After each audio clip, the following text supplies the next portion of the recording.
Bueno, sí, y la idea era, como muchos que estamos haciendo homenaje por estos 40 años de la democracia,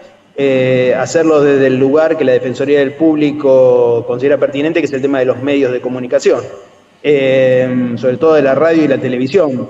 Así que lo hicimos, por un lado, a través de un libro digital que se puede descargar de la página, que es defensadelpublico.gov.ar, son imágenes de estos 40 años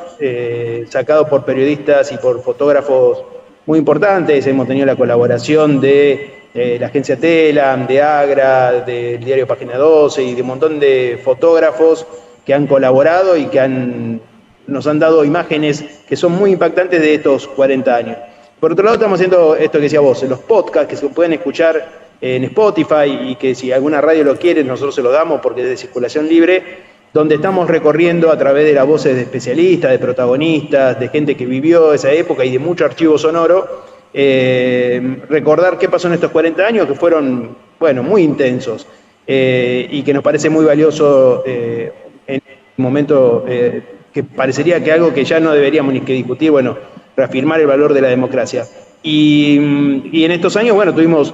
por un lado la salida de la dictadura, la pérdida del miedo a la censura, los primeros años donde todavía no se sabía muy bien qué estaba pasando, la aparición de algunas radios como Radio Belgrano que marcaron una época, de programas de la televisión, y a partir de ahí empieza el recorrido, por un lado, de lo que tiene que ver con todo el aspecto legal, que nos llevó a tener una ley de servicio de comunicación audiovisual, porque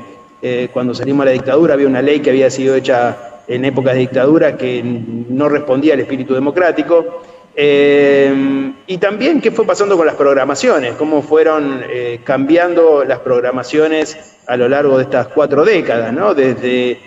lo que fue todo lo podríamos llamar el destape, el fervor democrático, los primeros programas humorísticos, hasta lo que estamos viendo hoy, y la idea de pensar qué pasa ahora con la digitalización, los nuevos medios, el streaming,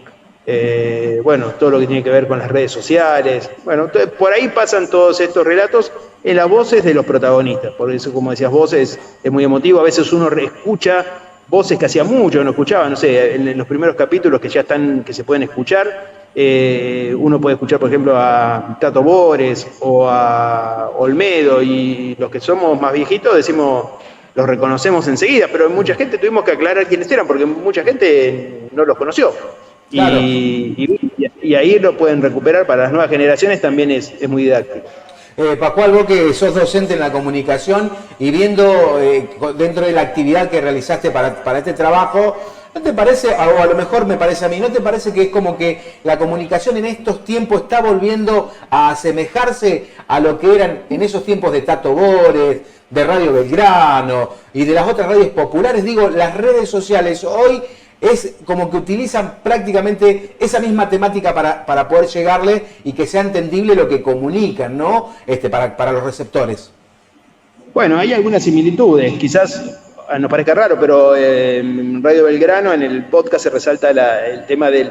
la participación de los oyentes, ¿no? Es decir, eran los primeros programas donde los oyentes se los podía escuchar, se los podía, digamos, ya se podía hablar sin censura, y hoy quizás estos nuevos medios lo que generan es una mayor cercanía entre las audiencias y las producciones periodísticas, un mayor intercambio con cosas buenas y con cosas que a veces son un problema, porque también el anonimato a veces da lugar a lo que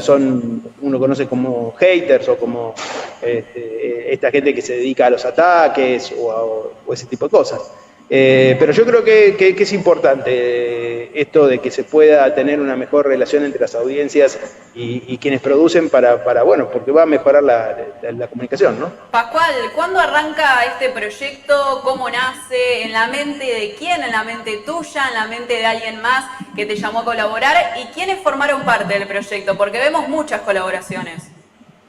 No, es un proyecto colectivo. Por un lado, el libro fue producido por la Dirección de Comunicación de la Defensoría del Público, donde hay un montón de trabajadores, de periodistas con larga experiencia. Mónica Beltrán es la coordinadora de esa área. Y después el podcast surgió de una idea, de una charla que tuvimos con Adrián Corol, que ahora está en Chascomús y que es el responsable de la radiodifusión argentina al exterior. que también tiene larga trayectoria en los medios, que nos acercó la idea y con Miriam Lewin nos pareció muy buena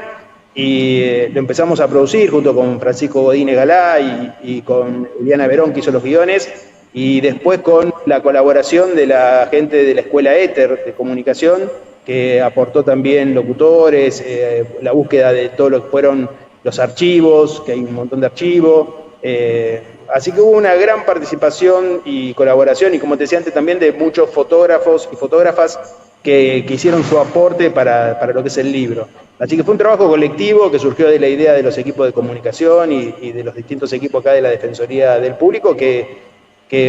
fuimos armándolo. Así que fue un trabajo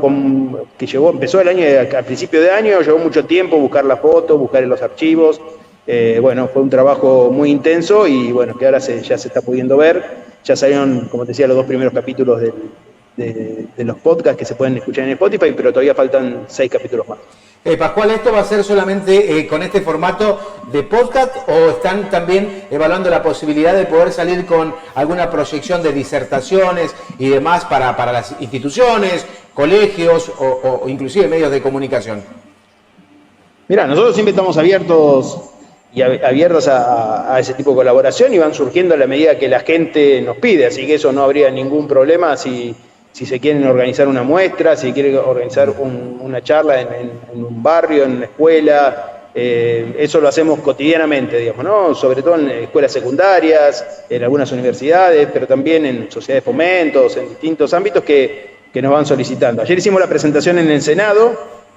con Pedro Saborido, Carlos Ulanowski, y fue, digamos, muy, muy interesante, había muchos periodistas presentes que fueron contando anécdotas de estos 40 años, así que nosotros estamos abiertos a quien nos quiera invitar, ahí vamos, y hacemos la presentación y charlamos un rato. Bien, Pascual, por parte del libro digital lo mencionaste al principio, pero quiero que lo repitas, dónde lo podemos encontrar, dónde lo podemos leer, y por parte de los podcasts, ¿cómo los buscamos en Spotify?